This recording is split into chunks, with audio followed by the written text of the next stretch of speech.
جب وہ واقعہ بیان کر چکے تو میں نے بڑے ادب سے پوچھا، داؤ جی آپ کو اپنے استاد اس قدر اچھے کیوں لگتے تھے اور آپ ان کا نام لے کر ہاتھ کیوں جوڑتے ہیں، اپنے آپ کو ان کا نوکر کیوں کہتے ہیں؟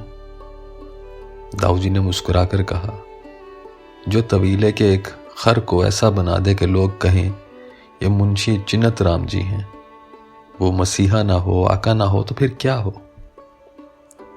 میں چارپائی کے کونے سے آہستہ آہستہ پھسل کر بستر پر پہنچ گیا، چاروں طرف رضائی لپیٹ کر داؤ جی کی طرف دیکھنے لگا، جو سر جھکا کر کبھی اپنے پاؤں کی طرف دیکھتے تھے، کبھی پنڈلیاں سہلاتے تھے، چھوٹے چھوٹے وقفوں کے بعد ذرا سا ہنستے پھر خاموش ہو جاتے، کہنے لگے، میں تمہارا کیا تھا اور کیا ہو گیا؟ حضرت مولانا کی پہلی آواز کیا تھی؟ میری طرف سر مبارک اٹھا کر فرمایا، چوپال زادے ہمارے پاس آؤ۔ میں لاٹھی ٹیکتا ان کے پاس جا کھڑا ہوا۔ چھتا، پٹھارا اور دیگر دیہات کے لڑکے نیم دائرہ بنائے ان کے سامنے بیٹھے سبق یاد کر رہے تھے۔ ایک دربار لگا تھا اور کسی کو آنکھ اوپر اٹھانے کی ہمت نہ تھی۔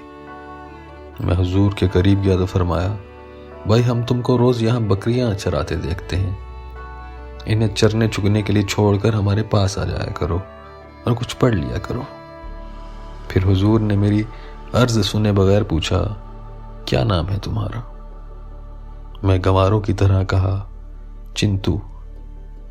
مسکرائے، تھوڑا سا ہنسے، فرمانے لگے، پورا نام کیا ہے؟ پھر خود ہی بولے، چنتو رام ہوگا۔ میں نے سر ہلا دیا۔ حضور کے شاگرد کتاب سے نظریں چرا کر میری طرف دیکھ رہے تھے۔ میرے گلے میں کھدر کا لمبا سا کرتا تھا، پاجامہ کی بجائے صرف لنگوٹ بندھا تھا، پاؤں میں ادھوڑی کے موٹے جوتے اور سر پر سرخ رنگ کا جانگیا لپیٹا ہوا تھا۔ بکریاں میری؟ میں نے بات کاٹ کر پوچھا، آپ بکریاں چراتے تھے داؤ جی؟ ہاں، وہ فخر سے بولے۔ میں گڈریا تھا اور میرے باپ کی 12 بکریاں تھیں۔ حیرانی سے میرا منہ کھلا رہ گیا اور میں نے معاملے کی تہہ تک پہنچنے کے لیے جلدی سے پوچھا، اور آپ اسکول کے پاس بکریاں چرایا کرتے تھے؟ داؤ جی نے کرسی چارپائی کے قریب کھینچ لی اور اپنے پاؤں پائے پر رکھ کر بولے، جانے پدر، اس زمانے میں تو شہروں میں بھی اسکول نہیں ہوتے تھے، میں گاؤں کی بات کر رہا ہوں۔ آج سے 74 برس پہلے کوئی تمہارے ایم بی ہائی اسکول کا نام بھی نہیں جانتا تھا۔ وہ تو میرے آقا کو پڑھانے کا شوق تھا، ارد گرد کے لوگ اپنے لڑکے 4 حرف پڑھنے کو ان کے پاس بھیج دیتے۔ ان کا سارا خاندان زیور تعلیم سے آراستہ اور دینی اور دینوی نعمتوں سے مالا مال تھا۔ والد ان کے ضلع بھر کے ایک ہی حکیم اور چوٹی کے مبلغ تھے، جد امجد مہاراجہ کشمیر کے میر منشی۔ گھر میں علم کے دریا بہتے تھے، فارسی، عربی، جبر و مقابلہ، عقلیدس، حکمت اور علم حیت ان کے گھر کی لونڈیاں تھیں۔ حضور کے والد کو دیکھنا مجھے نصیب نہ ہوا، لیکن آپ کی زبانی ان کے تبحر علمی کی سب داستانیں سنی۔ شیفتہ اور حکیم مومن خان مومن سے ان کے بڑے مراسم تھے۔ خود مولانا کی تعلیم دلی میں مفتی آزردہ مرحوم کی نگرانی میں ہوئی تھی۔ مجھے داؤ جی کے موضوع سے بھٹک جانے کا ڈر تھا، اس لیے میں نے جلدی سے پوچھا، پھر آپ نے حضرت مولانا کے پاس پڑھنا شروع کر دیا؟ ہاں۔ داؤ جی اپنے آپ سے باتیں کرنے لگے۔ ان کی باتیں ایسی ہی تھیں، ان کی نگاہیں ایسی ہی تھیں، جس کی طرف توجہ فرماتے تھے بندے سے مولا کر دیتے تھے، مٹی کے ذرے کو اکسیر کی خاصیت دے دیتے تھے۔ میں تو اپنی لاٹھی زمین پر ڈال کے ان کے پاس بیٹھ گیا۔ فرمایا، اپنے بھائیوں کی بوریے پہ بیٹھو۔ میں نے کہا، جی 18 برس دھرتی پہ بیٹھے گزر گئے، اب کیا فرق پڑتا ہے؟ پھر مسکرا دیے۔ اپنے 24 صندوقچے سے ایک حرف ابجد کا ایک مکوہ نکالا اور بولے، الف بے پے تے۔ سبحان اللہ، کیا آواز تھی! کس شفقت سے بولے، کس لہجہ میں فرما رہے تھے، الف بے پے تے۔ اور جی داؤ جی ان حرفوں کا ورد کرتے ہوئے اپنے ماضی میں کھو گئے۔ تھوڑی دیر بعد انہوں نے اپنا دایاں ہاتھ اٹھا کر کہا، ادھر رہٹ تھا اور اس کے ساتھ مچھلیوں کا حوض۔ پھر انہوں نے اپنا بایاں ہاتھ ہوا میں لہرایا اور کہا، اور اس طرف مزارین کے کوٹھے، دونوں کے درمیان حضور کا باغیچہ تھا اور سامنے ان کی عظیم الشان حویلی، اسی باغیچے میں ان کا مکتب تھا، در فیض کا کھلا تھا، جس کا جی چاہے آئے، نہ مذہب کی قید نہ ملک کی پابندی۔ میں نے کافی دیر سوچنے کے بعد با ادب با ملاحظہ قسم کا فکرہ تیار کر کے پوچھا، حضرت مولانا کا اسم گرامی شریف کیا تھا؟ تو پہلے انہوں نے میرا فکرہ ٹھیک کیا اور پھر بولے، حضرت اسماعیل چشتی فرماتے تھے کہ ان کے والد ہمیشہ انہیں جانے جانا کہہ کے پکارتے تھے، کبھی جانے جانا کی رعایت سے مظہر جانے جانا بھی کہہ دیتے تھے۔ میں ایسی دلچسپ کہانی سننے کا بھی اور خواہش مند تھا کہ داؤ جی اچانک رک گئے اور بولے، سب سے ڈائری سسٹم کیا تھا؟ ان انگریزوں کا برا ہو، یہ ایسٹ انڈیا کمپنی کی صورت میں آئیں یا ملکہ وکٹوریہ کا فرمان لیں، سارے معاملات میں کھنڈت ڈال دیتے ہیں۔ سوا کے پہاڑے کی طرح میں نے سب سے ڈائری سسٹم کا ڈھانچہ ان کی خدمت میں کر دیا۔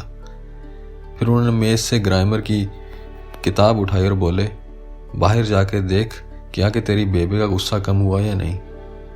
میں دوات میں پانی ڈالنے کے بہانے باہر گیا تو بیبے کو مشین چلاتے اور بیبی کو چکوا صاف کرتے پایا۔ داؤ جی کی زندگی میں بیبے والا پہلو بڑا ہی کمزور تھا۔ جب وہ دیکھتے گھر میں مطلع صاف ہے اور بیبے کے چہرے پہ کوئی شکن نہیں تو وہ پکار کر کہتے، سب ایک ایک شعر سناؤ۔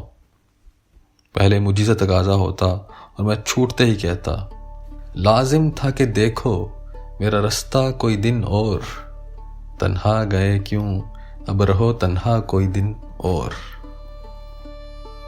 اس پر وہ تالی بجاتے اور کہتے، اولین شعر نہ سنوں گا، اردو کا کم سنوں گا اور مسلسل نظم کا ہرگز نہ سنوں گا۔ بی بی میری طرح اکثر اس شعر سے شروع کرتی، شنیدم کے شاپردم در کشید، چو خسرو براتش قلم در کشید۔ پھر اس پر داؤ جی ایک بار پھر آرڈر پکارتے، بی بی کینچی رکھ کر کہتی، شور شدو از خواب عدم چشم کشوریم، دیدیم کے باقی ست شب فتنہ ان ودیم۔ داؤ جی شاباش تو ضرور کہہ دیتے لیکن ساتھ یہ بھی کہہ دیتے، بیٹا یہ شعر تو کئی بار سنا چکی ہو۔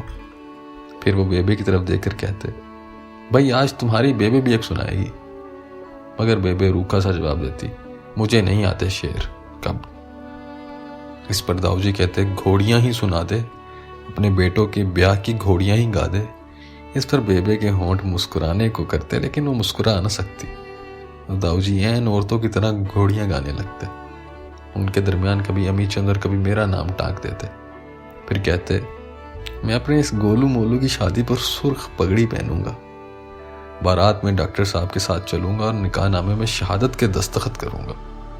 میں دستور کے مطابق شرما کر نگاہیں نیچی کر لیتا تو وہ کہتے، پتہ نہیں اس ملک کے کسی شہر میں میری چھوٹی بہو 5ویں یا 6ٹھی جماعت میں پڑھ رہی ہوگی، ہفتہ میں ایک دن لڑکیوں کی خانہ داری ہوتی ہے، اس نے تو بہت سی چیزیں پکانی سیکھ لی ہوں گی، پڑھنے میں بھی ہوشیار ہوگی۔ اس بدھو کو تو یہ بھی یاد نہیں رہتا کہ مادیاں گھوڑیاں ہوتی ہیں مرغی، وہ تو فرفر سب کچھ سناتی ہوگی۔ میں تو اس کی فارسی پڑھاؤں گا، پھر اس کو خطاطی کی تعلیم دوں گا، پھر خط شکستہ سکھاؤں گا۔ مستورات کو خط شکستہ نہیں آتا، میں اپنی بہو کو سکھا دوں گا۔ سن گولو، پھر میں تیرے پاس ہی رہوں گا، میں اور میری بہو فارسی میں باتیں کیا کریں گے، وہ بات بات پر بفرمائید کہے گی اور تو احمقوں کی طرح منہ دیکھا کرے گا۔ پھر وہ سینے پہ ہاتھ رکھ کر جھکتے، خیلے کو خوب خیلے خوب کہتے، جانے پدر چرائیں قدر زحمت می کشی، خوب یاد دارم، اور پتہ نہیں کیا کیا کچھ کہتے۔ بیچارے داؤ جی چٹائی پر اپنی چھوٹی سی دنیا بسا کر اس میں فارسی کے فرمان جاری کیے جاتے۔ ایک دن جب چھت پر دھوپ پر بیٹھے ہوئے وہ ایسی ہی دنیا بسا چکے تھے تو ہولے سے مجھ سے کہنے لگے، جس طرح خدا نے تجھے ایک نیک سیرت بیوی اور مجھے ایک سعادت مند بہو عطا کی ہے، ویسے ہی وہ اپنے فضل سے میرے امی چند کو بھی دے۔ اس کے خیالات مجھے کچھ اچھے نہیں لگتے، یہ سوانگ، یہ مسلم لیگ، یہ بیلچہ پارٹیاں مجھے نہیں پسند، اور امی چند لاٹھی چلانا گتکا کھیلنا سیکھ رہا ہے، میری وہ کب مانے گا؟ ہاں، خدائے بزرگ و برتر اس کو ایک نیک مومن سی بیوی دلا دے تو وہ اسے راہ راست پر لے ہی آئے گی۔ اس مومن کے لفظ پر مجھے بہت تکلیف ہوئی اور میں چپ سا ہو گیا۔ چپ محض اس لیے ہوا تھا کہ اگر میں نے منہ کھولا تو یقیناً ایسی بات نکلے گی جس سے داؤ جی کو بڑا دکھ ہوگا۔